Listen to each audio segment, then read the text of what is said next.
الرحيم الحمد لله والصلاة والسلام على رسول الله وعلى آله وصحبه ومن والاه.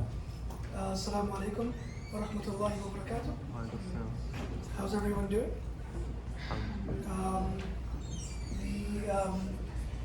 This particular series is very, very near and dear to my heart. Why? Part of it is my own kind of philosophy of what I think will connect Muslims to our tradition, our heritage, and a lot of it has to do with actually me personally. I'm a huge history buff, right? That could be a product of the fact that I'm a nerd, all right? But I attribute it to something much more personal. When I was very, very young, I actually don't even remember this. I don't even remember this. But you know those memories that like your parents tell you happened when you were super young and you sort of take their word for it? But so my mother tells me that she used to, every night when we would go to sleep, she would tell me stories of the prophets. Those stories of the previous messengers, prophets, their struggles, what they went through. And of course I was too young to like vividly recall the details, but she actually tells me that every single night, every prophet that she kind of went through, I would just be fixated and just staring at her, like going through the story. And as the story gets deeper and deeper, she says that there would be tears rolling down my cheeks. Like my eyes would swell with tears, and I would be so affected by these people and what they left behind, what their legacy was. So from a very early age, I was exposed to really good storytelling, right? I'm a sucker for a good story. And I think many people are. That's why people enjoy TV shows. That's why we enjoy movies, right? We're attracted to a well-told story, right? And so that sort of evolved as I got older into an obsession with history. Because what is history? History is basically storytelling of the past, right? And then that sort of, as I got deeper and deeper into kind of rummaging through what our history is, what our legacy is, what our tradition is as Muslims, I started realizing that so much of how we operate today as a community is really far from how Muslims were like our standards, our level of education, our achievements, our accomplishments, right? We're a far cry away from where Islam used to be, right? And we as a community need to get back there. And part of it is reconnecting to that history, knowing that legacy and knowing that tradition, right? And being proud of it, being aware of it, and learning from it. So right off the bat, I actually just want to give one slide introduction about why this series matters to me personally. And in doing so, I hope and pray that I can convey to you why it should matter to you. All right? So we started this last year. We had, I think, 3 or 4 installments of this. And we went through several topics. And we entitled this entire thing as Lost Islamic History.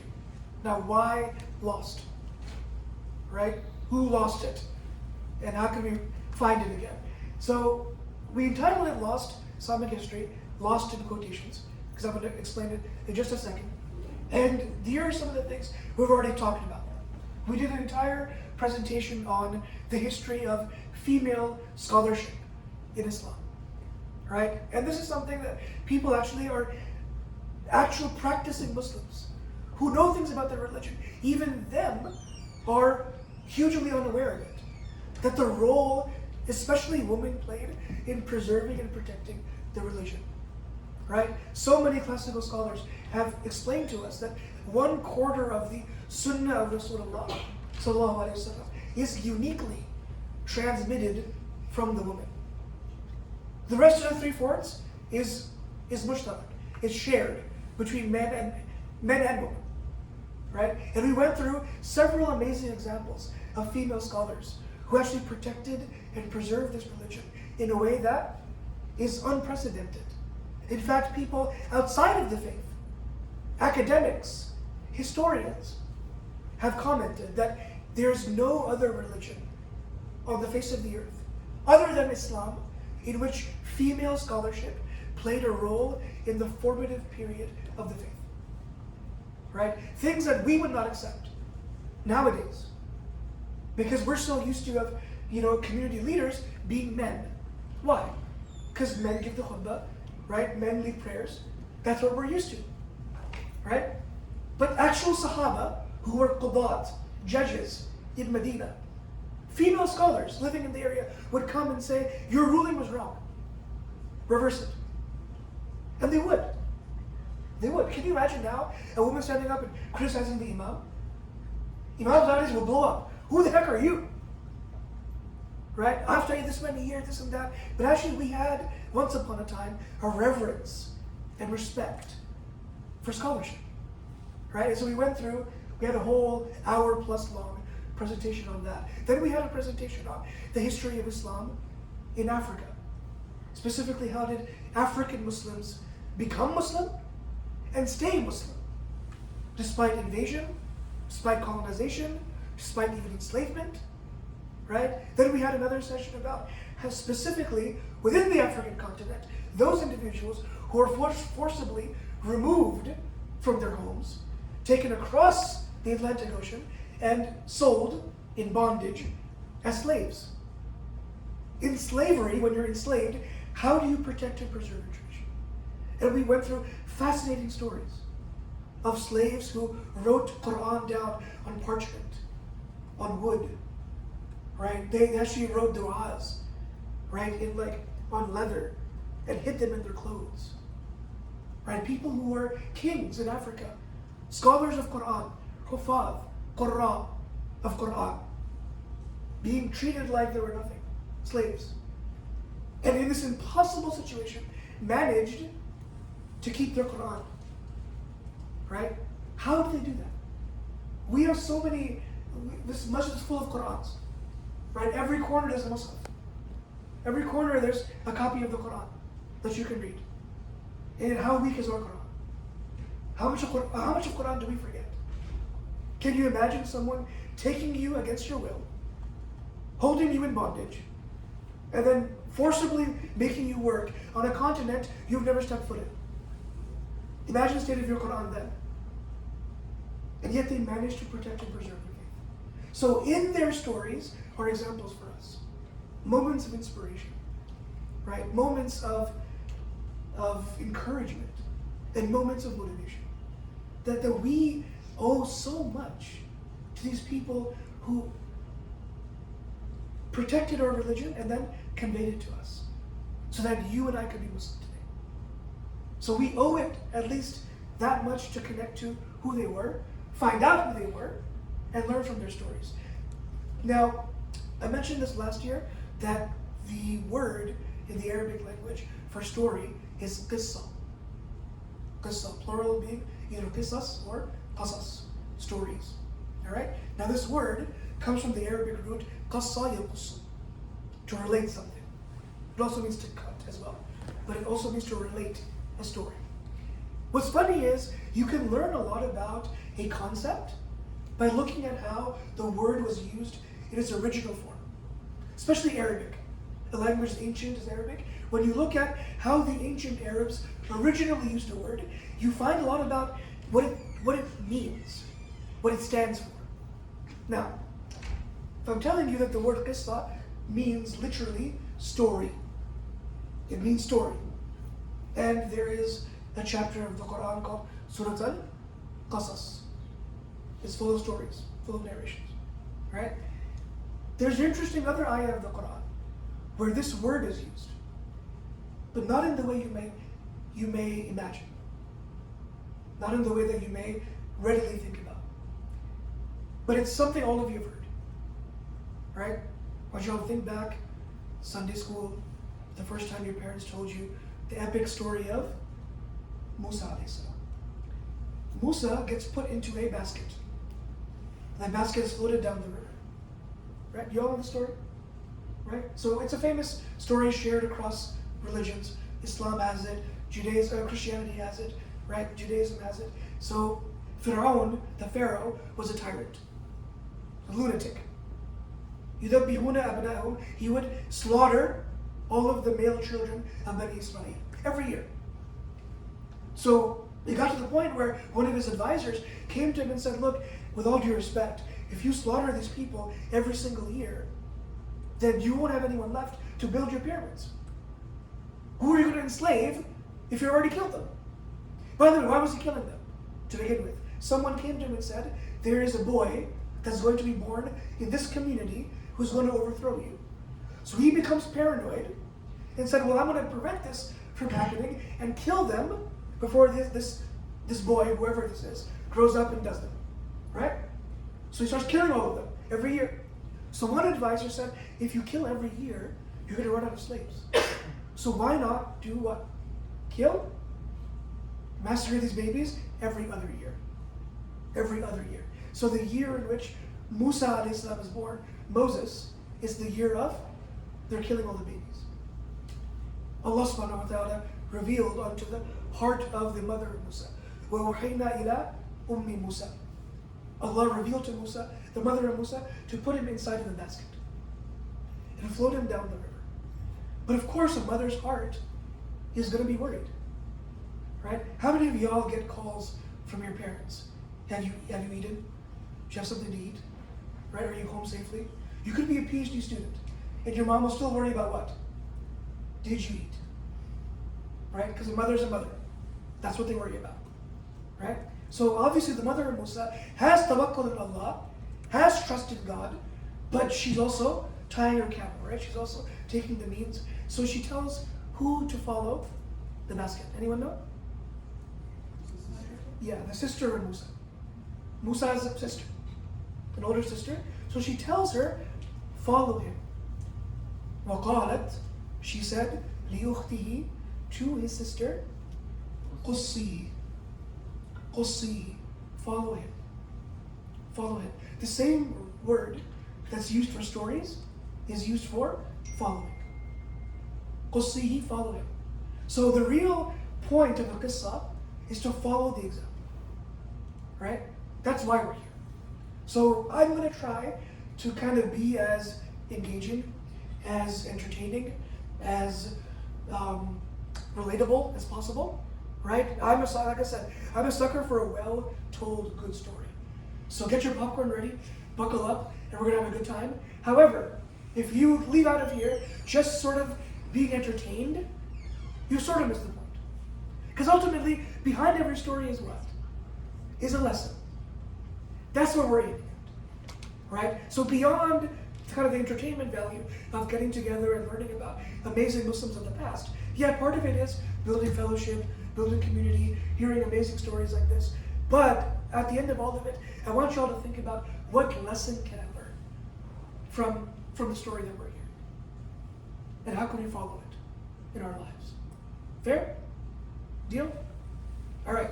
So, question for y'all. If the conventional trappings of income potential and job security, these are two things that people consider when they're planning out their career. And this is particularly important for y'all. I think I'm going to talk about this more on Friday, but we take it for granted that in university, in college, we have to, pick our career, pick our major. Our major ends up becoming, for most people, the job you end up doing. The job you end up doing, it tends to be the most time you spend from that point onward until you die. Right? So when you think about it, at a very, very young age, you're forced to make some really important decisions. Part of those include who you might end up marrying and spending the rest of your life with. Part of that includes what you'll be doing for the rest of your life, right? So it's a really just incredibly anxiety-provoking time because you're making decisions for what you do for the rest of your life, right? But we take it for granted because that's what's expected of us in college, right? But if you actually think about it, it's asking a lot. It's asking a lot. Now, when y'all decide what to do with your lives in terms of job, career, all these things. You take a few things into consideration, right? So like, can I upward, like is there upward mobility? Is there a future in this career? How much money will I make? Will that money satisfy the kind of lifestyle I want to live? Right? But I want you all to imagine, if none of those things were things, if money was no object, if job security was not a thing, and you just got paid to do what you love, you got up every morning and you got enough money to live a comfortable lifestyle, but you did what you love, what would you do? Would you stay in the career that you chose? Would you continue the major that you chose for yourself? Right? So I'm seeing a lot of shaking heads, some nods, which is both good and reassuring at the same time. Right? Think about it. Take a second. If you could do the thing you love the most for the rest of your life, what would it be? The thing that you like dream about when you go to sleep, the thing that you think about when you wake up, right? And you just think to yourself, God, I wish they paid me to do this because you couldn't pay me enough. I'll tell you something, for me, it's what I'm doing right now. You could not pay me enough to do this. Like, this is my dream. I literally get a paycheck for talking about God. Like, I'm living in Jannah in dunya, right? Like, this is beyond like my wildest imagination. But I want you all to think, would you remain an ECE major? Right? If money and job security didn't matter, would you remain pre-med? Or what would you do? For those of you who would do something different, raise your hand. Something different. What would you do? Probably something akin to what you're doing right now, actually. Akin to what I'm doing right now? Maybe. Yeah. Perhaps something akin to the social work through a religious lens. I Okay. just want to help people. Well, yeah. Maybe something physical related, fitness related. Sure. And what do you currently study? Mechanical engineering. Mechanical engineering. And that's the funniest part, right? Yeah. So subhanAllah, you're currently studying mechanical engineering, but if money were no object, right, and you got paid to do what you love, you're telling me that you would do something related to Islam, helping people, social work or fitness stuff? Yeah. Very cool. Very cool. Yeah. Anyone else? Yes, ma'am. I'd be a writer. You'd be a writer. What kind of things would you write? Fiction mostly. Fiction? And what are you currently studying? Middle Eastern studies. Okay. Totally not fiction. Yeah. Yeah, behind the curtain, young lady. Did you raise your hand? No, but I can share. Oh yeah, go ahead. Probably something with like history. Okay. Like archaeology, stuff like that. Ooh. Very cool. Anyone else? Yes, ma'am. I do what I'm doing right now, but just be paid more for it. Oh. Yes, sir. Tennis player. Okay. Okay. Anyone else? Yeah. I would love to help anyone in the world. You do what? Do? To help anyone. Help anyone? Yeah. Yeah. Very good. Very good. So the point that I'm trying to illustrate here is that, you know, when we're young, when we're children, we have such a like innocent, like imaginative, genuine, pure outlook on life. I want to help people. I want to be of service to people. I want to write fictional novels, right? I want to contribute to people's imagination. I want to put a smile on someone's face when they read what I have to write, right? But somewhere along the line, real life smacks you in the face. And you're like, well, what if I can't pay the bills? If my books don't sell? What if I'm so busy helping people that I can't pay my rent, right? What if I want to do something akin to what the Imam is doing, but mechanical engineering is what my parents told me to do, right? So this is something that a lot of times people, especially religious young Muslims, have this idea that if only I didn't have to study A, B, or C, or X, Y, and Z, I could give myself in the service of something else. Whether it's studying Islam, whether it's serving the community, whether it's writing a novel, right, writing something fictional. If I weren't doing this, then I would do that. That is normally the thought process that people kind of have. So in today's installment of Lost Islamic History, I wanted to share with y'all some stories, some biographies of individuals in our history who achieved amazing things in the service of deen, in the service of religion. And by doing so, single-handedly changed the trajectory of history. These were the movers and shakers of society. These were not just Islamic scholars, but the best of the best. And yet, in all of these individuals that I'm going to share with you, they all had jobs. They all had careers. And they all had occupations. Right? At the end of this presentation, I want you to ask yourself, if the thing that I'm currently studying, or the thing that I'm on course to do, is different than the thing that I've always wanted to do, why can't I do both? Why can't I do both? Right? Why can't somebody be a mechanical engineer and still serve the community? Why can't Coach Hadi be my bodyguard, right, and also be of service to people in the community? Why can't he be a 5-star chef and a medalist gymnast and also be of service to the community? Why can't you be an amazing Middle Eastern professor, studies professor, or whatever, right, and a award-winning novelist, right? So today, inshallah, we're going to give examples of scholars, thinkers, right, in our history, who managed to balance multiple things.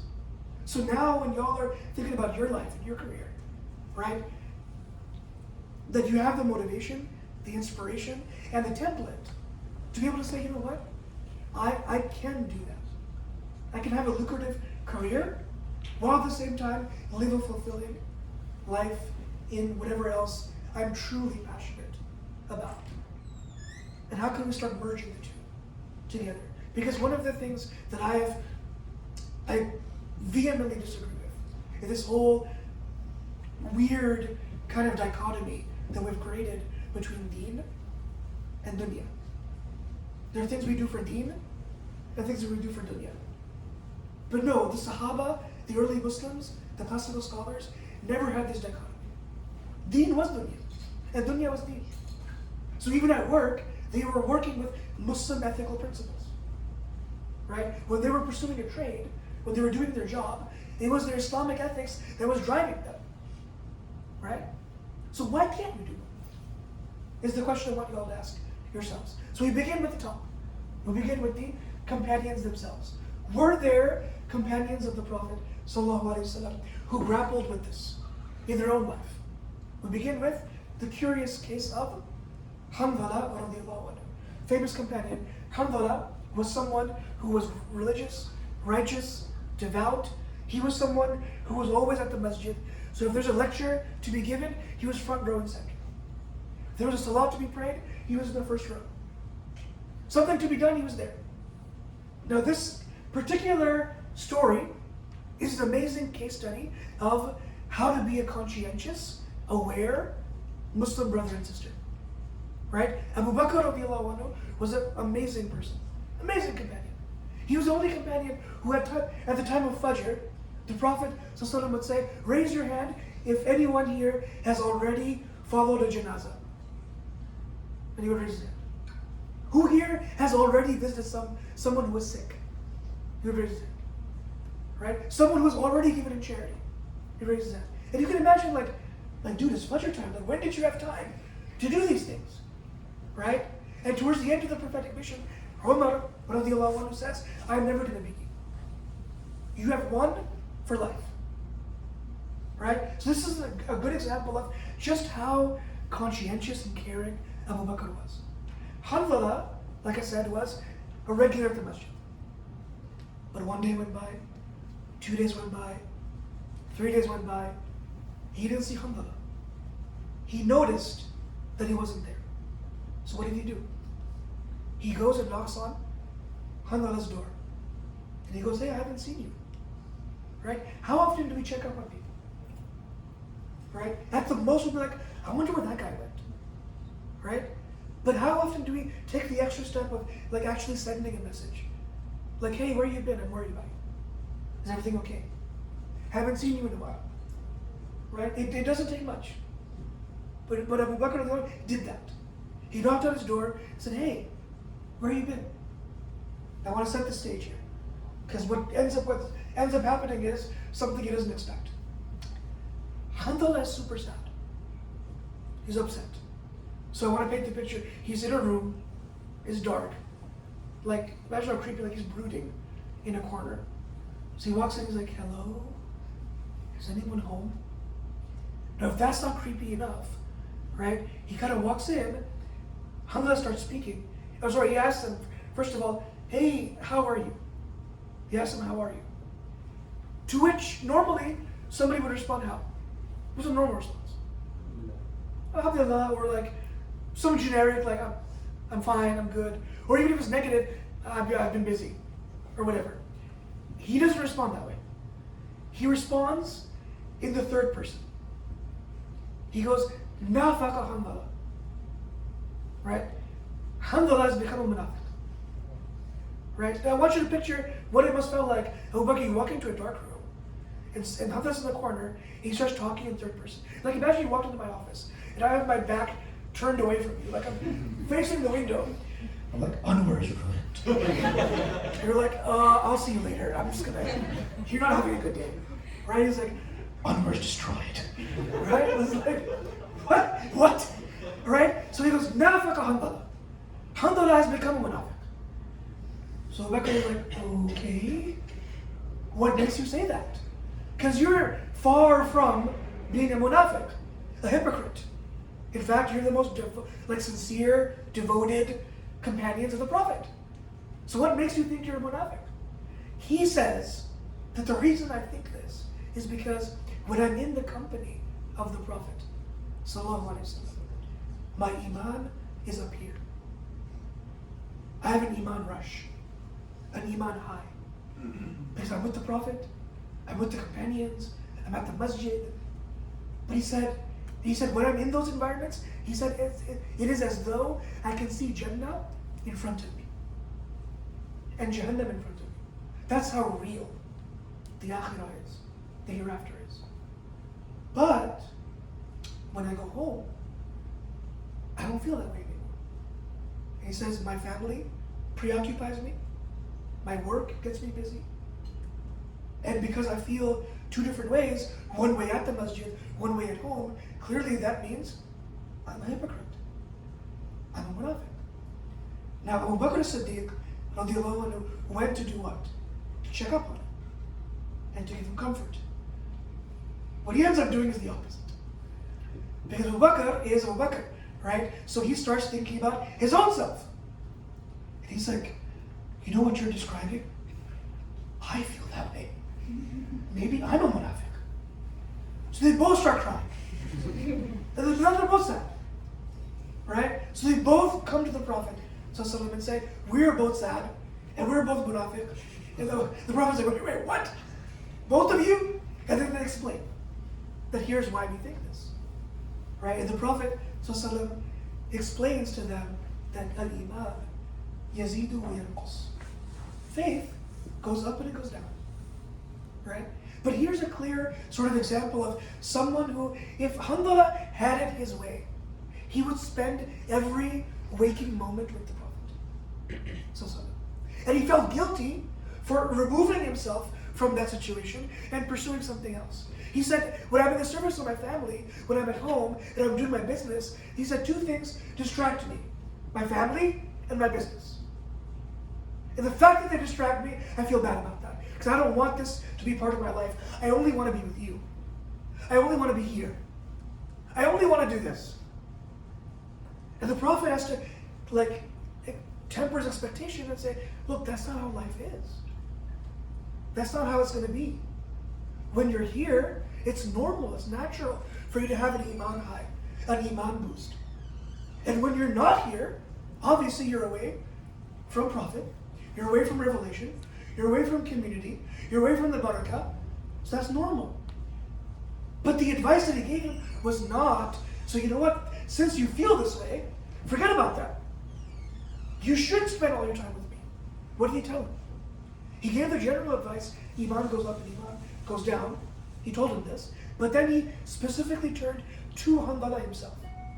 Because the first advice was for both, Abu Bakr and Hanbala. Then he turned to Hanbala specifically because he's the one who started this whole thing. Right? And he goes, as for you, because you're the one who thought of this, he told him something profound. He told him, Sa'atan wa sa'atan.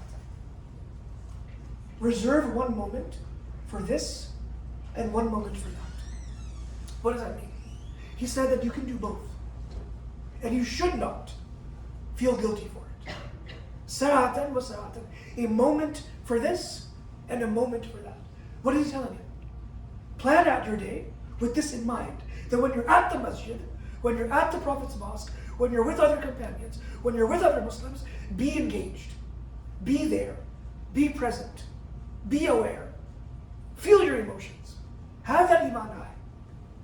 But then when you're with your family, when you're with them, be of service to them. When you're at business, right, at your workplace, give that your 100%. Because it's a disservice to your work and to your family that you're with them physically, but your mind is preoccupied with me. That's not fair to them. It's not fair to them. So he actually corrected his misunderstanding that you need to do both. And you cannot neglect one at the expense of the other. Right? So in the Prophet's mind, was there a dichotomy between deen and dunya? No, he said give this your all and give this your all. Right? Be present when you're here, be present when you're there. Right? Be excellent when you're here and be excellent when you're there. He didn't tell him when you're here, that's perfect, that's great. When you're over there, just sort of go through the motions, do the bare minimum, and then run back here. He didn't say that. So a moment for this and an equal moment for that. Right? Another example. Umar radiallahu anhu. By show of hands, how many have heard of this man? Umar, right? Famous companion. Even in Spanish, you've got Omar, right? It's a very common name, right? Umar radiallahu anhu is one of the earliest of companions who accepted Islam, and he eventually becomes the second Khalifa, the second ruler in Islamic history after the death of the Prophet sallallahu alaihi wasallam. He was a unique person in that he was a senior Meccan who lived in Mecca. And what do you know about the ancient Arabs? Did they read or write? Or were they unlettered?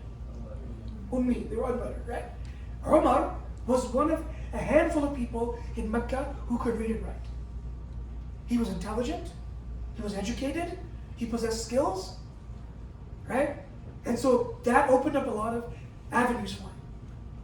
He was very successful, top of his game. So he was not used to of not getting what he wanted. All right? What ends up happening is the Muslims migrate from Mecca to where? To Medina. Right? To Medina. They all migrate there because they're getting boycotted, persecuted, killed, etc.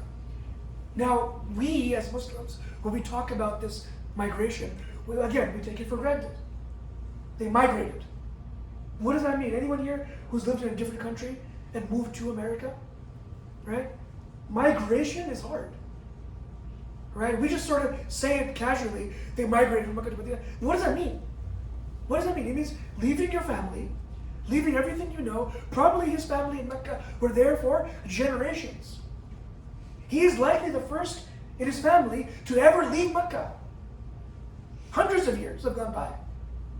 And he flees. And what does that mean? He leaves his business, trade, everything he knows. And he ends up settling in Medina with the rest of the companions. Now, what ends up happening though, is Medina expands during the time of the Prophet. Because Sahaba are pouring in. Companions are pouring in from everywhere. Right? They're settling in Medina because they want to be with the Prophet. So he ends up moving further away from the masjid. So for the first time in his life, or for the first time since becoming Muslim, he can no longer do what? he can no longer be at the masjid every single day. That really bothers him. That really bothers him. And not only that, but his family is growing. And whatever business he had in Mecca is long gone. And he cannot afford to kind of like walk all the way to the masjid, spend the whole day there, and come back. By the time he comes back, it's a pre-modern world, right? There's no electricity, no light. So when the sun goes down, that's it. Can't work. So now he has a difficult choice to make. Do I provide for my family and earn a living and go to work? Or every single morning, do I get up and walk to the masjid and spend my day with the Prophet? Sallallahu Alaihi Wasallam.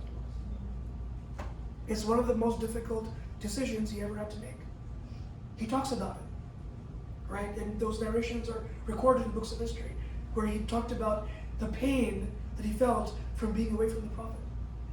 So even though his desire was to be there every single day, his desire was to spend time in that environment every single day. But he couldn't. So what did he do? Anyone know? He says that I had a neighbor. So where he ended up moving is a Muslim neighbor. The same situation. So they talked about it with each other. They're like, hey, do you feel like far away from the Prophet? Yeah, I do too. We both can't go together because our families are going to suffer. So what arrangement did they make? They agreed that one day Omar would go to the masjid and spend the whole day with the Prophet. On that same day, his neighbor would take care of family and business. Then the following day, they would switch. At the end of every day, they would teach each other what they learned. Right? Teach each other what they learned. So you see how he had a creative way of doing both. Right? Where it would have been so easy for him. Imagine what the history of the Ummah would look like if Omar decided to, you know what, I live far away now, what can I do? And he threw up his hands. And for the entire Madani period of the Prophet's life, he was absent. What would have happened? Would the Ummah have expanded to Syria, to Egypt, right? Would many of y'all sitting here, and the countries and places your parents come from, would they even become Muslim? Allahu A'lam. Only Allah knows. We don't know. Right? But you see how he creatively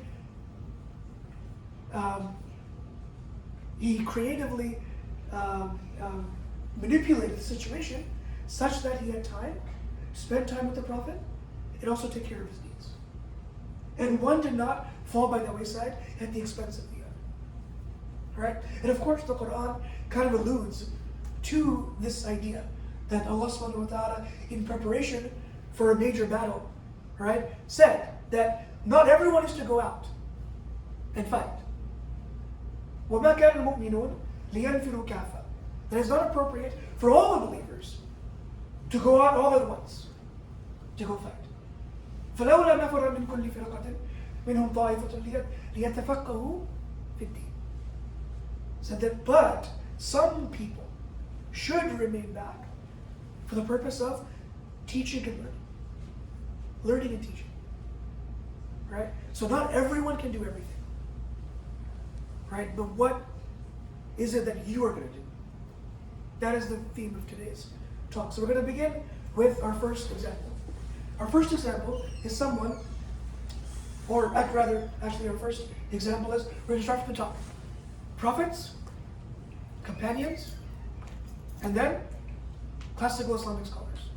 Are there examples of prophets, of God, companions of the Prophet, and number 3, scholars of the Deen, who were excellent in preserving and propagating the faith, while at the same time having what we would call, in today's terminology, occupations, jobs. So even prophets sometimes had to earn a living. As you see here, the Prophet ﷺ very generically said in a very famous hadith, it comes in a number of collections, that the Prophet said, Allah did not send any prophet, and this is should be, but he shepherded sheep. Alright, so this is alluding to the famous idea that every Nabi was a Ra'i. Every Nabi, every prophet was a shepherd. Was a shepherd. right? What is the wisdom in that, by the way? Right? What is the wisdom of, yeah? Like the prophets are kind of our shepherds? Yeah, exactly. Right? Shepherding actually requires you to be super patient, to actually deal with a variety of like flock. Some sheep are stubborn, some sheep are docile, some are fast, and they outrace everybody else. Some are super slow, and you gotta like nudge them along, right? Same thing when you're shepherding a community. Some people are quiet, some people are, super loud, some people are, whatever, right? So there's different types of people you deal with. Similarly, prophets have the task of guiding their community. And they all come in different flavors, styles, sizes, personalities, temperaments. So he said, Allah did not send any prophet except that he also shepherded sheep. Then his companions asked him, even you, O Messenger of God? Even you, Rasulullah? And he responded, what? He said, yes, I shepherded the sheep of the people of Mecca. So the people of Mecca would give him their sheep and he would watch them for the day. So even the Prophet did that, and he took salary. He took a salary for this. He said, Mecca for some qirat. Qirat are the currency they used to use back then. So he said, I took some qirat for shepherding sheep. This was his job, right? But there was the other job of the Prophet. So he had two occupations in his lifetime. One was a shepherd. The other one was? Was he a merchant? Yeah, so he worked for his wife, Khadija radiallahu anha. So she was the boss of the business. He was the person who actually went on the expeditions and made sure that the trades happened fairly, right? Then his character was something that everyone was impressed by. That he would always be honest with his dealings, which is what impressed his future wife, Khadija radiallahu anha, right? Now we have in several narrations some of the occupations of some of these famous prophets. Idris alayhi salam. Famous narration comes to Ibn Asakir and many other sources that he was the first individual to fashion a pen and actually write things. So he served as a khattat, somebody who writes things for people. Similarly, the other narrations talking about the fact that he was an expert in weaving and sewing. Weaving and sewing. How many of you all think that weaving and sewing is a feminine thing? Right? Prophets actually mended their own shoes. They sewed their own clothes. Right? So Idris alayhi salam was a weaver and a sewer. Salih alayhi salam. He was someone who took care of camels, bought them, took care of them, and sold them. Why is that really cool? Because what happens in his story? There's actually a camel that Allah marks as you cannot touch this camel. Right? And what do his people do? Yeah. They flip it upside down, they slaughter it. Right? And so this was actually somebody, he not only the camel plays a big role in his story, but that was his job as well. That was his profession as well. Ismail alayhi salam. Why is it cool that he was a mutarjim? Translator. Anyone know? Why is that cool? Think about his story. Where did he grow up? Let's answer this question. Where did Ismail grow up? I think someone said it. Mecca, right? Mecca. He grows up in Mecca. What was he doing in Mecca to begin with? Was he born there? He was not born there. He was taken there by his mother at the request of his father, Ibrahim alayhi salam, who was told to do that by Allah. By Allah, right? So you all know the story, right? Ismail Islam goes there, they're left in the valley of Mecca. The valley is described in the Quran as being, right, waladin ghayra dhi zar'in, a valley that is devoid of any life. And so now Hajar alayhi salam and Ismail are there in a lifeless, barren valley. And what does the wife of the mother of Ismail do? Right, she goes up and down the hills looking for water for her son, who's a baby, starving, right? And Allah subhanahu wa ta'ala miraculously, through the heel of the baby, he strikes it on the ground. What happens?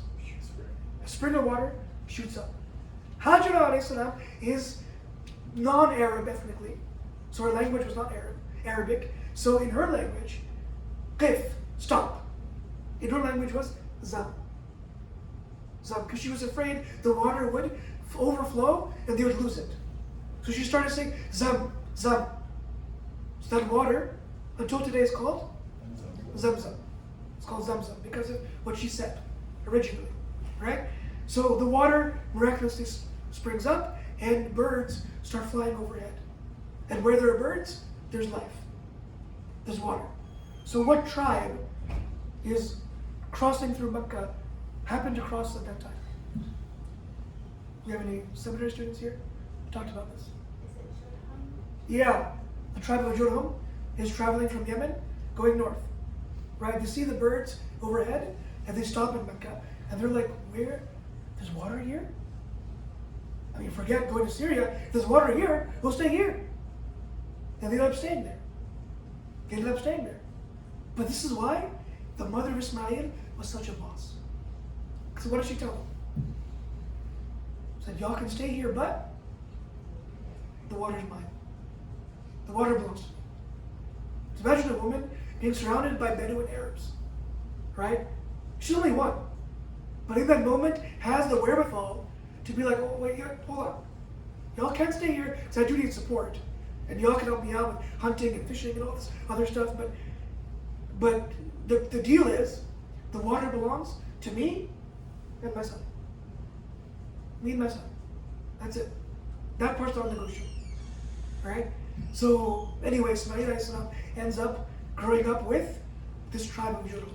But he's not ethnically part of that tribe.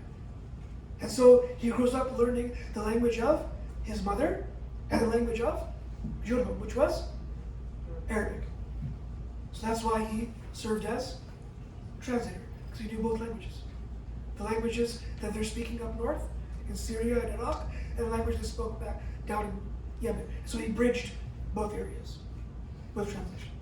Right? Next one, Ibrahim alayhi salam. Y'all should get this one. Why was it cool that he was an architect? He built the Kaaba, obviously, right? So, all right, Harun alayhi salam. He was an emissary, an ambassador. Why is that significant? Because most of his life, what did he do? He acted as a Khalifa for his brother Harun. His brother Musa, obviously. He's Harun, his brother Musa. Right? Because he told him, "Ukhlufni fi qawmi." Right? Be my Khalifa when I'm gone. When I'm gone. So, and by the way, when Musa left, what happened? Right? So Harun did not allow anything to perturb him. Right? I would have given up. If Musa put me in charge and then he left, and people started worshiping a calf, I'd be like, kill me. Like, I had one job. I had one job to protect them from shirk, and that's exactly what they did. Right? And Musa comes back, and Musa had a bit of a temper, so what did they do? What did Musa do? Grabbed him. He grabbed him actually by his hair and by his beard. Right? Because they're brothers. Roughhousing. Like, I'm not gonna grab you, are you? Like, you, come here, like this. Grabbed him like this. And of course, if he had a beard, he grabbed him by the beard too. Right? So, one day. So he grabbed him by the hair, he grabbed him by the beard. Right? So in the Quran actually says this. Right? Harun speaks up and says, what? Ya akhi, la ta'khudh bi lihyati wa la bi ra'si. Do not grab me by my beard and my hair. Ya ibn ummah. Right? Oh, the son of my mother, don't grab me by my beard and my hair. Don't, please. And so what did he tell him? He said, the reason I didn't speak up is because I was waiting for you to come back. Because I know they'll listen to you more. Right? إني خشيت أن تقول أن تفرقت بين بني إسرائيل. That I was afraid that you will come and blame me for dividing Bani Israel. That's why I didn't intervene. Right? So he's used to kind of this negotiation. So he becomes an ambassador. Dawood alayhi salam becomes what is known as Haddad, the person who works with iron. Hadid. Luqman alayhi salam. Apparently, Luqman, I guess, had Desi parents. He became a doctor. Right? And then, of course, Nuh alayhi salam, Zakaria alayhi salam, and Isa alayhi salam, they all were historically known to be carpenters. Carpenters, right? All right, next slide. Moving on from prophets to, what's up, next slide? Moving on to companions of the Prophet sallallahu alaihi wasallam. Many of the companions, especially after moving from Mecca to Medina, had to support their families. So in addition to learning from the Prophet ﷺ and being with him, inheriting the religion, they also pursued trades, right? They also had businesses, and they were good at them, right? For example, very famously, Abu Bakr, as-Siddiq, Uthman bin Affan, and Abdurrahman ibn Auf, they were all tujjar, they were all traders, business. In fact, famous narration, Abdurrahman ibn Auf gets to Medina, and the Prophet tells him, because what the Prophet did, when the people came to Medina, what do you do? It's called, what was it? Yeah, so everyone got a partner, right? This guy's new to town, you help him out, right? So everyone was partnered, mu'akha, it's called. So he established mu'akha between the Sahaba. When it came time to Abdurrahman ibn Auf to meet his mu'akha brother, he said, thanks but no thanks. I'm good. I'm on my own 2 feet. Point me towards the souk, the marketplace, I'll find my own way. He did. Self-made man.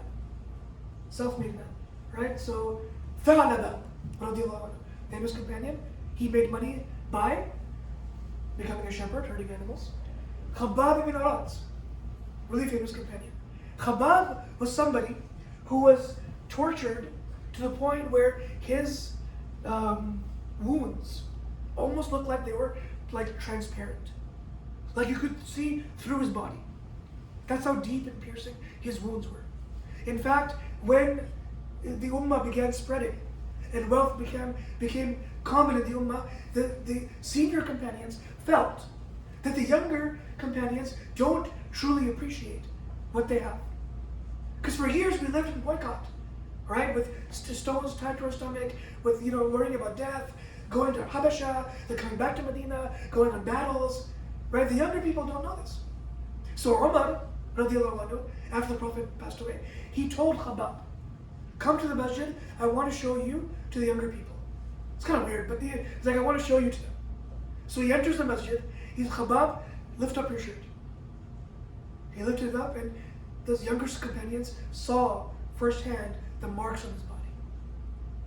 He said, never take your religion for granted. People like him went through this, right? So, but despite that, he lived a full life. He narrates a number of hadith, translated the religion faithfully, and also served as an ironsmith. He made weapons, even before in Mecca. That's what he did. And he continued doing it in Medina. Next, Sa'ad ibn Abi Waqqas. I think this is the coolest profession on the list. Because I can't imagine anyone doing this now unless you're like super cool. But bow and arrow manufacturing. Like that is really awesome. But anyway, Zubayr ibn Awam, he was a tailor, which is just as cool, I guess. Salman al-Farisi, really cool. He was your Dominican guy in the corner who was just kind of, shaping you up. He was a barber, right? And we've got, some more examples. Now,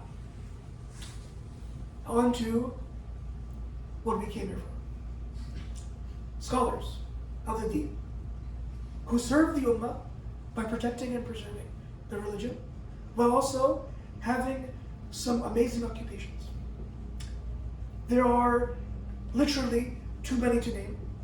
There's one source that has about 1,500 scholars, about 400 or so occupations that they held, from anywhere from physicians to watchmakers to glasses manufacturers to everything under the sun, right? A few that I found personally in my own research to be intriguing, interesting. The first one, we talked about this particular scholar last year. Her name is Aisha bint Abdul Hadi. Aisha bint Abdul Hadi. She was a famous scholar of hadith. And if y'all don't know, the capital of Syria is Damascus, right? Dimashq. So there is a very famous masjid, Jamia Abu Umayyah, in Damascus, and there's a tradition that occurs there. The tradition is that the highest ranking scholar in hadith, in particular, the highest ranking scholar sits underneath the dome of that masjid. It's, you know, like we say on campus, there's like an endowed chair, right? So it's a really coveted position where like someone who's a leader in a field gets to like sit in that chair and teach that subject. So similarly, this was an endowed position, paid by the government, paid by the Khilafah. So the dome is called Qubbat al-Nasr. So underneath Qubbat al-Nasr, the top hadith scholar of the world sits there and is paid to teach hadith. For a very long time in the history of Qubbat al-Nasr, there was a female scholar who was there. There was no one better than her in the world. She was a top scholar of hadith, and she sat in Qubbat al-Nasr for many, many years. Among her students is the most famous commentator of Sahih al-Bukhari, Ibn Hajar al-Asqalani.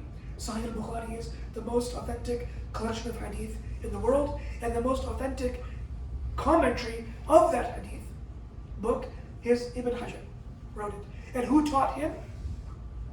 Aisha bint Abdul Hadi. So you can imagine her like level in Islamic scholarship, right? She also holds the highest chain of narration in the world for al-Bukhari. What does that mean? What does it mean to have a high chain of narration, right? So our religion is meticulously preserved, right? We take pride in this. The Quran that we're reading today, 1,400 years later, is the same Quran that they were reading back then. The narration that we're sharing of the Prophet were shared from the Prophet to the companions, to their students, to us. In an unbroken chain. This is something that no other religion can claim. This is something unique in the preservation of Islam. So there's a concept known as isnad, a chain of narration. So let's do something. Tushar, you want to give me a hand? Yeah, come up here.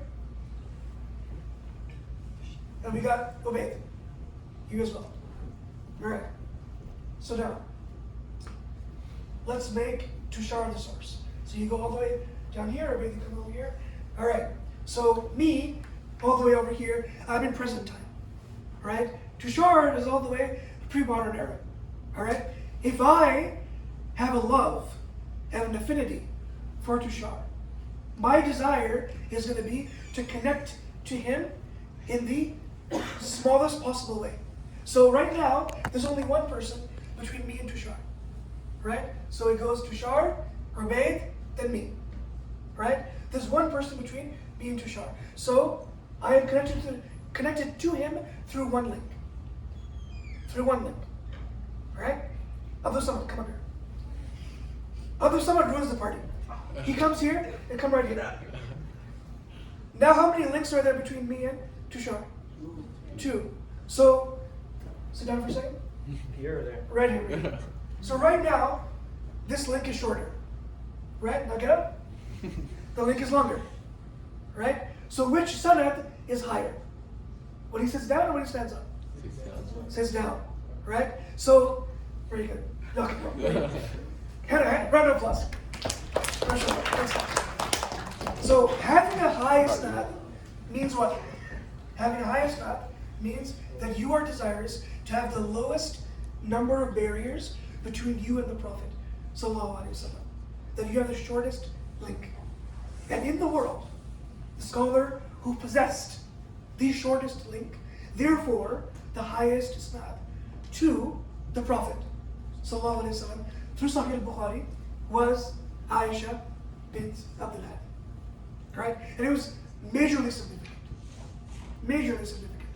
So for example, if I give you my sanad to Bukhari, right, there'll be approximately 14 or 15 people. Right? It could be all the way up to 20 or 21.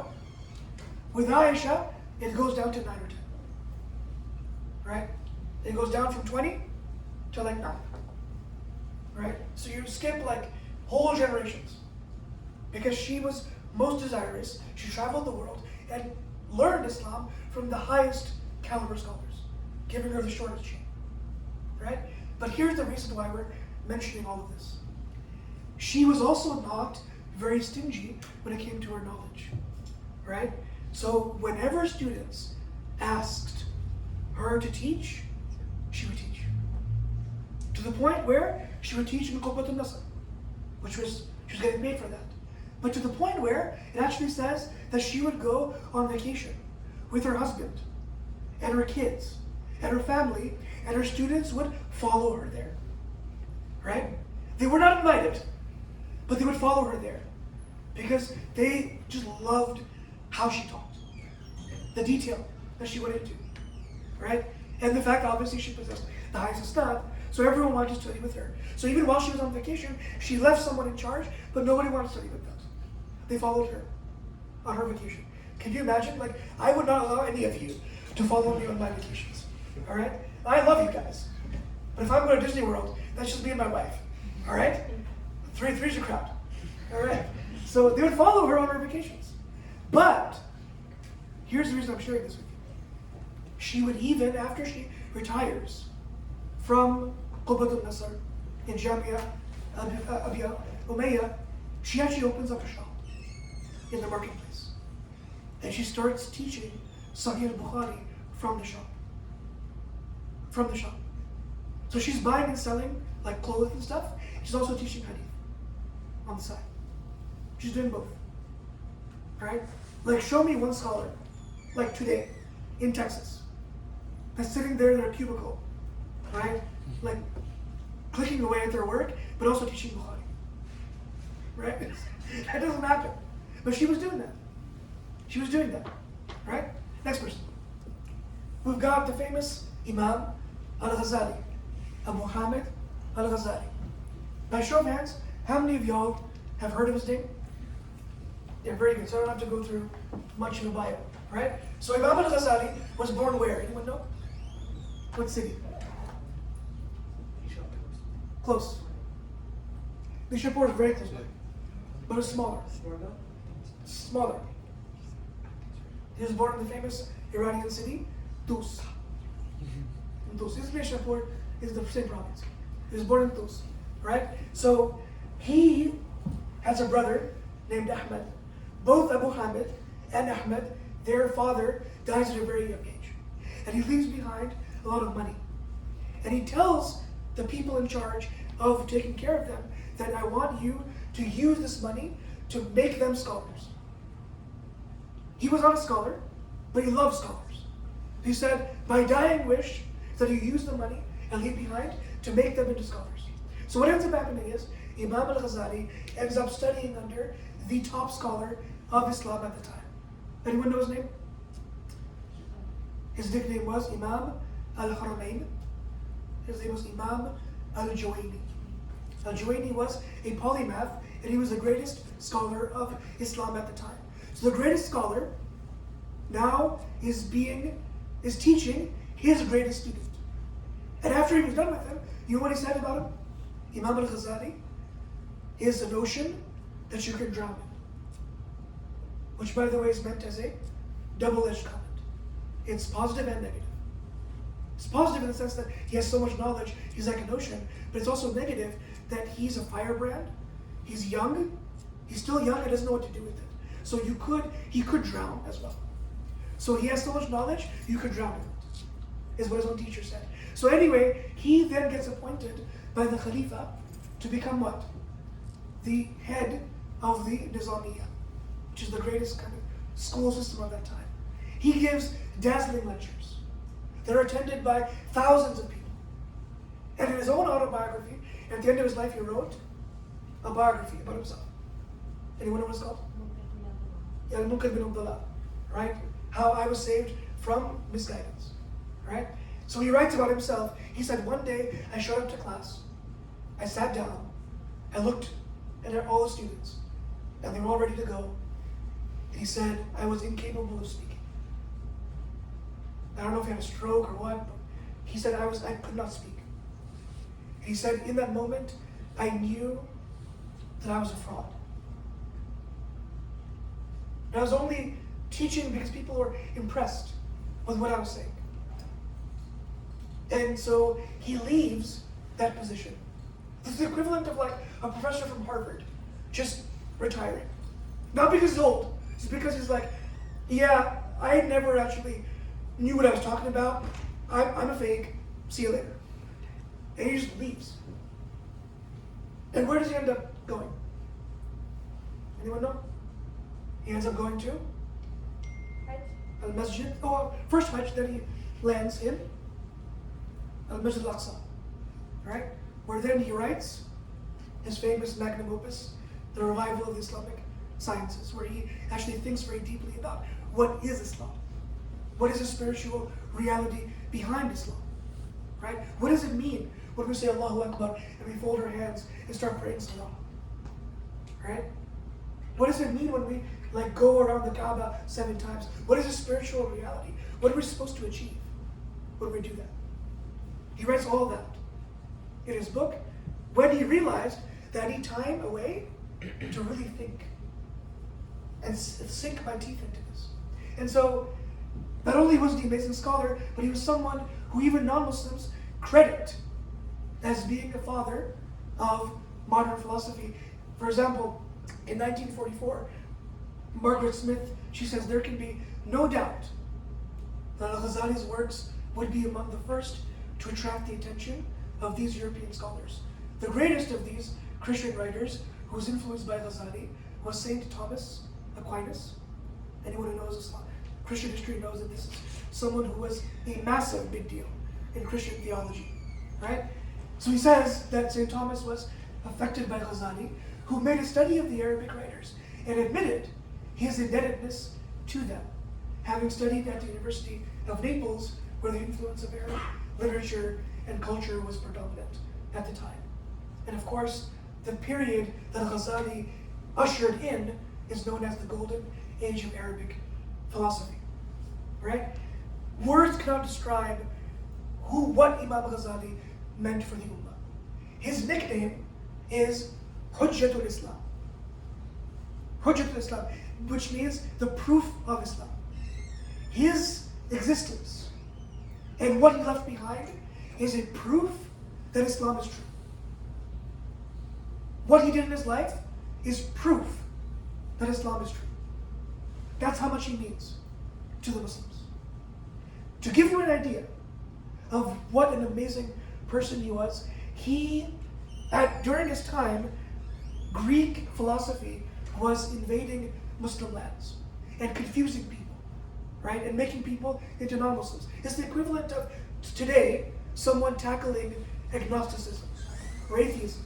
So he starts learning Western philosophy, right? To the point that he becomes an expert in it. And he writes an entire book called what? Right? Maqasid al-Falasifa. The aims and objectives of the philosophers. So he understood them so well, he wrote a textbook on their thought. Right? And when he wrote that, people started being like, oh, astaghfirullah, so you agree with them? You're among them? What's up? Right? What does he do then? Yeah. His next book that comes out is he point by point dismantles everything he wrote in the first book. What a G. What, I mean, could you imagine? Like understanding something to a level where you write the book on it. Then the next book you write refutes everything that you wrote in the first book. Right? So he wrote Maqasid al-Falasifa, the objectives of the philosophers. Then he writes, as a sequel to it, Tahafut al-Falasifa. Right? The actual misunderstandings of the philosophers. Next one. Oh, this one is one of my favorite. So now we move on from philosophy to the study of history, government, and politics. History, government, and politics is a very tricky thing to study, very tricky thing to navigate. There are multiple perspectives on history. Obviously, history is written from the perspective of the victors. the winners, right? Now, but how do you grapple that with Islamic history? It needs to be preserved, protected, codified. And in history, we have had multiple people who have attempted to do that. Number 1 on the list, Al-Tabari. Right, number 2, Al-Mas'udi. Number 3, later on we have Shamsuddin al-Dhahabi. Right? And finally, we've got the famous historian and Mufassir, Ibn Kathir. All famous historians in Islam. However, having said that, after all the work that every one of these amazing and illustrious scholars did, there's one that stands out among the rest. That is, next slide, the famous Ibn Khaldun. Ibn Khaldun not only was a Muslim historian, but he writes an introduction to his book on history, Al-Muqaddimah. And it is one of the greatest, most heralded works anyone has come across. To the point where modern day historians pay homage to Ibn Khaldun. Right? That history was never the same after Ibn Khaldun. Right? So he says that the pioneering Muslim historians, the ones we mentioned in the previous slide, made exhaustive collections. So he gives them respect and homage. They have exhaustive collections of historical events. He wrote them down in books. But then, people who had no right to occupy themselves with history introduced into those books untrue gossip, which they had thought up or freely invented, as well as false, discredited reports, which they had made up or embellished. So Ibn Khaldun says, history is super important, but I've got news for you. Muslim historians have done a really bad job of sifting through what is true and what is not. And so then he introduces, for the first time in Islamic history, a critical way of approaching history. A critical way of approaching history. And subhanAllah, not only is his methodology something that is still heralded today and championed, however, his observations in his Muqaddimah are amazing. I've had the opportunity to study Muqaddimah with about 2 or 3 different scholars over a few years. And every time I study it myself, I'm blown away. That so far long ago, he had such a piercing insight as to how society ought to work. Right? Next slide is really, really amazing. So this is another kind of praise. He said, the greatest work of its kind that has ever been created by any mind, in any time, in any place, is Muqaddimah of Ibn Khaldun. And who said this? Arnold Toynbee. Anyone know who this is? Who is it? Do you know who it is? Yeah, this is historian, I think, 20th century. Yeah, very good. From England, Cambridge, or Oxford? Oxford, very good. And his famous contribution was what? Do you remember? Very good, civilization. What was his thesis? No, so he argues, Arnold Toynbee argues, that when civilizations are defeated, they respond in one of 2 ways. Now think about if you have any parents or relatives from like back home, like Middle East or wherever, right? Colonized people. Think about what he said. Arnold Toynbee said when civilizations are conquered, they respond in one of 2 ways. The first way, he calls it Herodianism. Herodianism is the idea that the conqueror conquered us because they're better than us. We lost. We're defeated. So in order to get back up on top, what do we have to do? We have to be like them. We have to be like the conqueror. The classic example of this is what? Anyone know? A really good example of this is post-World War Japan. The traditional Japanese culture, they were proud of being warriors. As samurais, kamikaze pilots. Japanese people will die for their cause. Right? When they lose the war, the whole country goes into shock. How could we lose? We're Japan. How do we lose? And so as a country, right, no one like said this, but as a country, they all decided, right, that the secret of getting out of this loss is to become like the people who defeated us, to become Americans. And so now, the most talented classical American musicians are from where?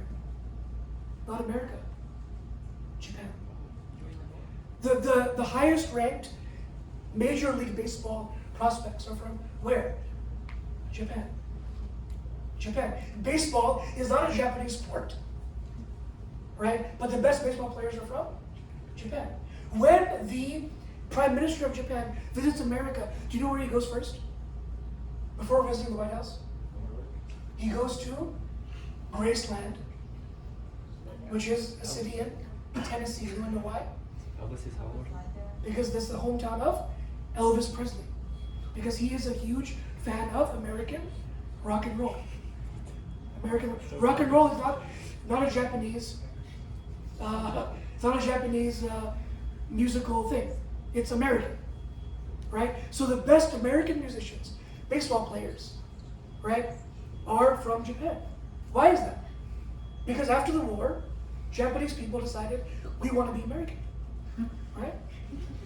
That was the response. That's called Herodianism. The other response is what? He said the other response is the exact opposite end of the spectrum. That is called Zealotism. Zealotism is the exact opposite.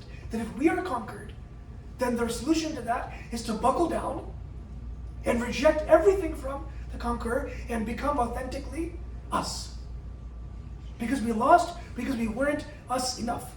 We have to be more us. And subhanAllah, when you go to Muslim majority countries around the world, Muslim majority countries who have been colonized by the West, be it British, French, even Italian, what do you find? What do you find? You find people who are very traditional, and they feel that that is the key to success. I'm going to reject everything Western. I don't need it. I'm happy the way I am. The food I eat, the dress I wear, this is me. You can't change it. Then there are people that they'll go out of their way to make sure to tell you, I'm American. Right? You go back home to Pakistan, I have cousins who we have malls here too. I'm like, I didn't say you didn't. Why are you bragging about this? But their whole thing is that we're civilized too. We have malls, we have apps, we have Uber, we have all these things. Because they're obsessed about being American. They want to be American. Right? So Arnold Toynbee was a genius. He thought of this way back before any of this stuff even happened. He says about Ibn Khaldun that he produced the greatest work of its kind that has ever been created by any mind, in any time, in any place. And similarly, there's nothing equal to his work, and no other historian is worth mentioning alongside Ibn Khaldun. Now, he had this theory that you can ruin civilization in 3 generations. You can ruin a civilization in 3 generations. He writes this in the Muqaddimah, that the halak of a qawm comes in 3 tabaqat.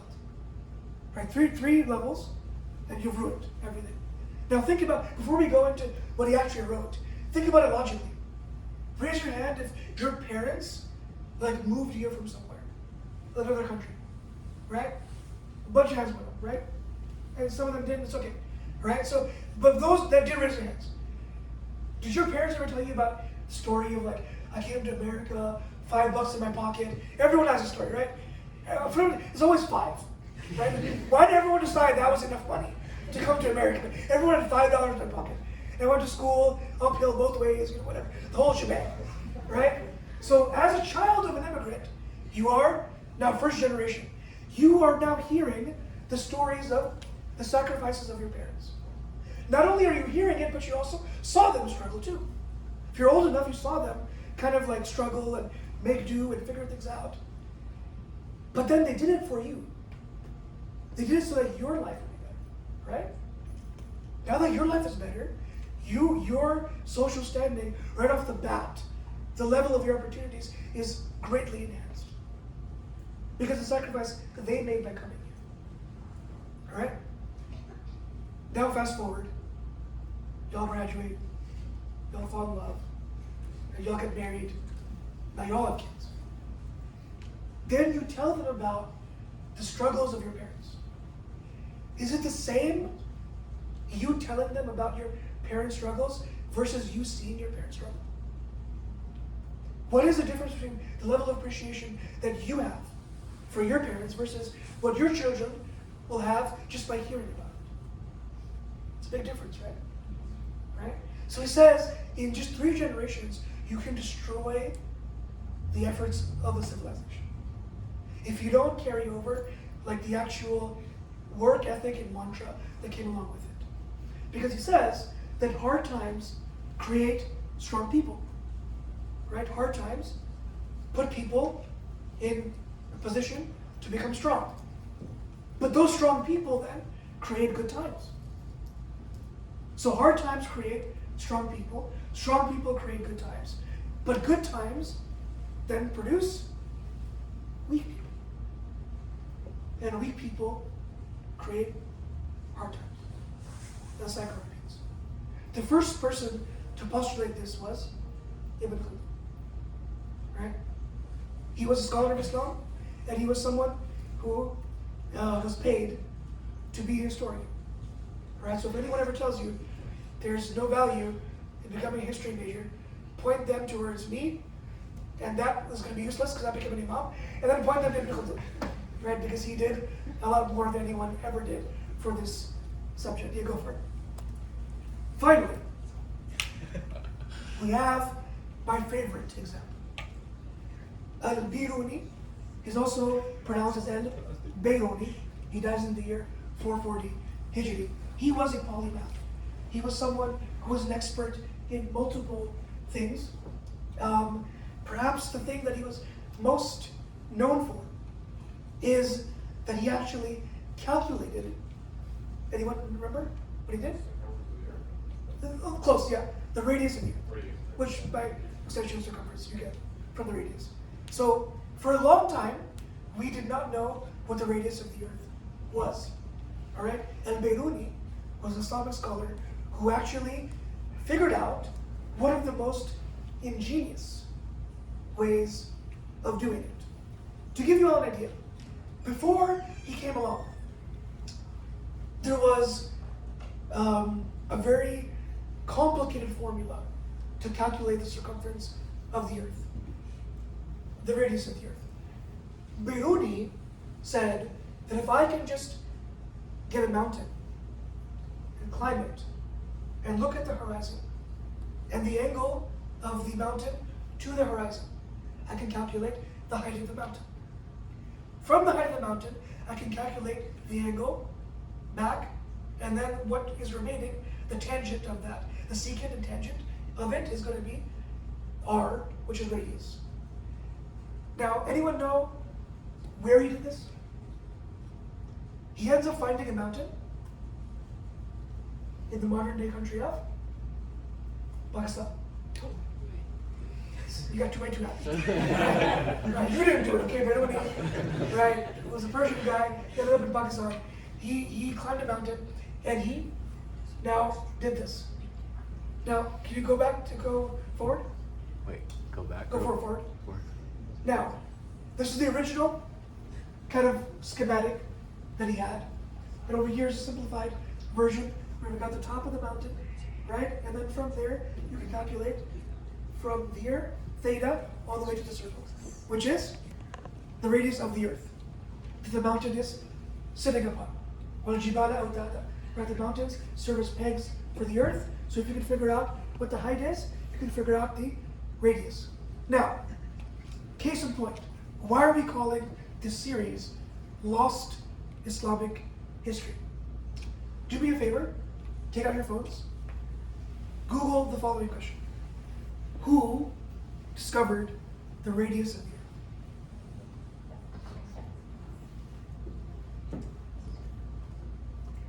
Better say Fox. Yeah, if you can pronounce it, you get brownie points. No, there's no answer. Eric Hostage. What is it?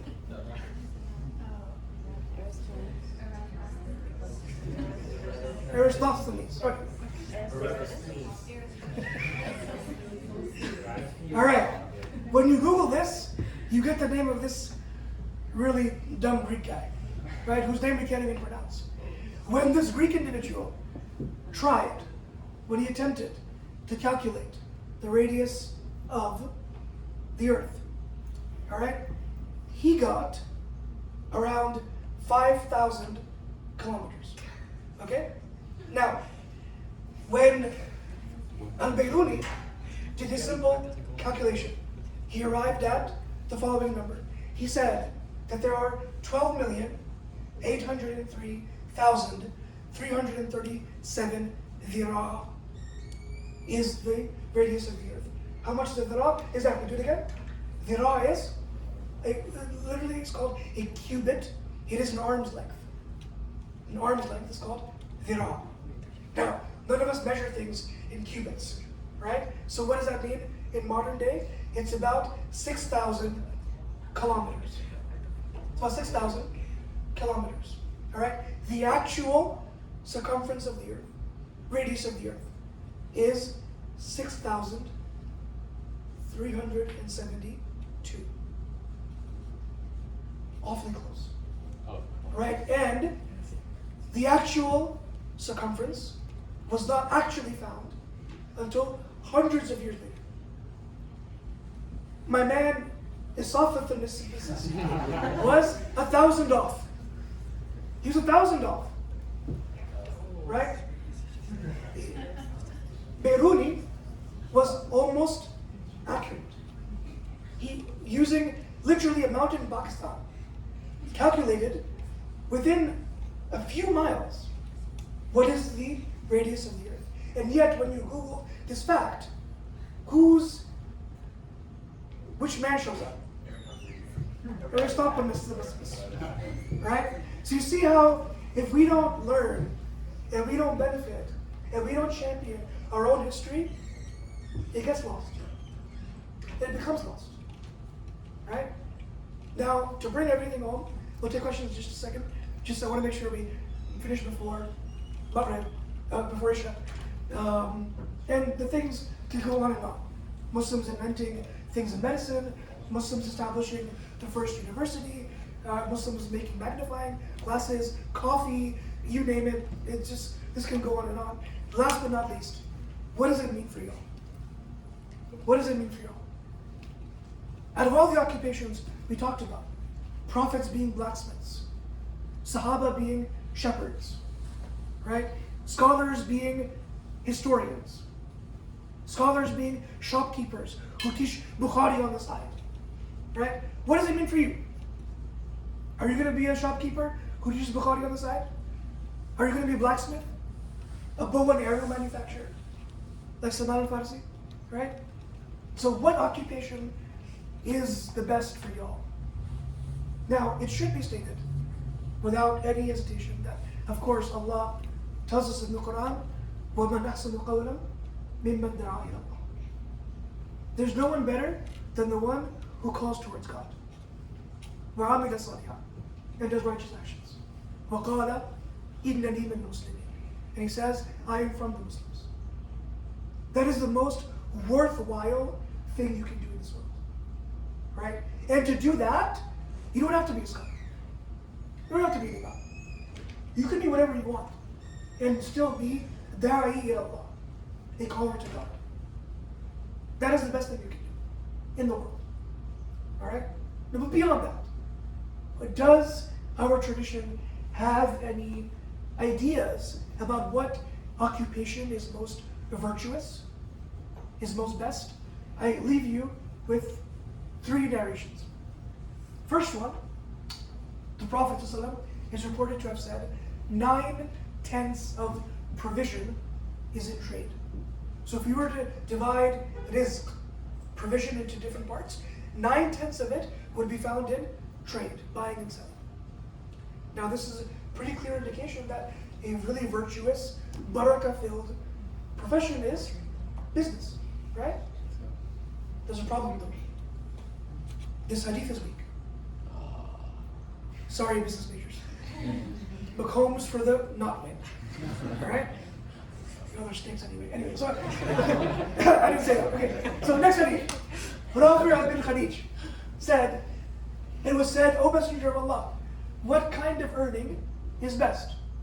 He said, for a man to work with his hands and every honest transaction. So now, what is the indication? It seems to be this hadith is pointing towards working with your hands is most virtuous, most full of barakah. Right? This hadith is also not exactly authentic. Number 3 is perhaps the most authentic hadith we have on the subject from both Bukhari and Muslim. It was narrated from Al-Miqdam radiyallahu anhu that Rasulullah sallallahu alaihi wasallam said, no one ever eats anything better than that which he earned with his own hands. Alright? And again, it's not talking about like manual labor. It's talking about eating food that you paid for, that you earned with work. What is it telling you? That any profession, any job, whether it's manual labor, whether you're a mechanic, whether you're a teacher, whether you're a chef, whether you're a doctor, an honest day's of work gives you barakah. An honest day's work. And there's nothing un-Islamic about it. You're not a worse Muslim because you have to go to work to provide for yourself and provide for your dependents. This is something that Sahaba grappled with, prophets did, scholars did. And for some reason, our scholars in the past had occupations and made a mark on Islam. Why can't we do the same? What's preventing us? This idea drives what we do here at Nueces. You cannot fathom just how much of a unique situation this is. Where you've got the best and brightest young women and young men studying at one of the most premier academic campuses in the country and still carving out time to know, to embrace, to practice their deen. We're at the precipice of something really amazing in the Ummah, right? Where we are now, finally, after a millennium and a half of colonization, of subjugation, Muslims are now rising and connecting with their past and realizing that we can make an incredible impact in this world while also earning the next.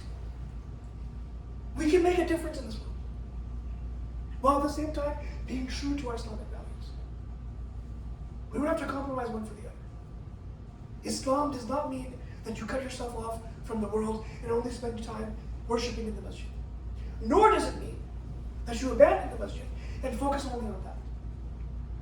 Right? And so, hopefully, I hope and pray to Allah subhanahu wa ta'ala that these examples, which were very few in number, right, can become a means of motivating, inspiring, and encouraging y'all to follow your own path, right? So I end with what we began with. If money was no object, and job security was not a consideration, what would you do? What are you passionate about? What do you live for? Right? And you can make that as something that you do for the sake of Allah. Be good at it. Be great at it. And we end with the famous hadith of the Prophet sallallahu alaihi wasallam. He says, "Inna Allah Ta'ala kataba al-ihsani ala kulli shay." Allah subhanahu wa ta'ala has prescribed excellence in all things. Right? So whether it's writing a fictional novel, whether it's becoming a chef, right? Whether it's becoming a lens crafter model, right? I don't know, you wear glasses, I'm just assuming, right? You and Hanif both, right? Whether it's rocking really interesting colored thobes, right? Whatever you're passionate about, do it with excellence. Do it with excellence. and we end by making dua to Allah subhanahu wa ta'ala, who taught us to say, رَبَّنَا آتِنَا فِي الدُّنْيَا حَسَنَةً. Our Lord, give us the best of this world. وَفِي الْآخِرَةِ حَسَنَةً. And in the hereafter, give us the best of the next world. وَقِنَا عَذَابَ النَّارِ. And protect us from the fire of Jahannam. جزاك الله خيرا وبارك الله فيكم. وصلى الله على سيدنا ونبينا محمد وعلى آله وصحبه أجمعين. السلام عليكم ورحمة الله.